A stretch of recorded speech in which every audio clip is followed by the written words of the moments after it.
bread has proved overnight in the fridge and it is now ready to go into the oven. My oven has been on at 230 degrees centigrade on a steam function for about 20 minutes with the Dutch oven inside. A Dutch oven is simply a cast iron pot with a lid.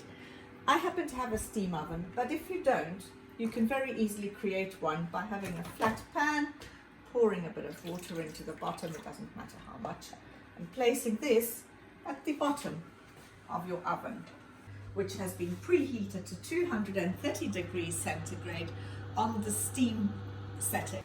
I've been warming the Dutch oven in that very hot oven. I tip my bread from the basket, which you see I didn't line it with a cloth, but I dusted it very generously with whole rye flour, and we are going to get it out of there. At this point you need a little tool called a vignette, which is really just a stick with a little razor on the end and a nice curve, and you use that to make a quick slash through the bread, about half a centimetre deep, whatever your vignette will do, and that will allow the bread to escape its steam and give it a nice ear. Put the lid on, pop it in the oven, set your timer for about 54 minutes.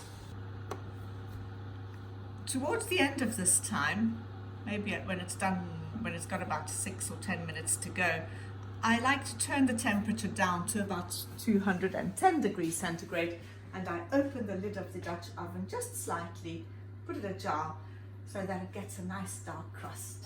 So the oven has got 6 minutes to go. The bread has been baking at 230 degrees centigrade on the steam setting. I'm now going to reduce the temperature for the last few minutes to about 200, 205.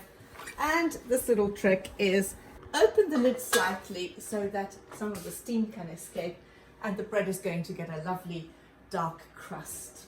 For the last 5 minutes, that's how it's going to bake. Good oven gloves that don't burn your arms. It's got 2 minutes to go, but let's take a look. That is a beautiful loaf. Take a look at that.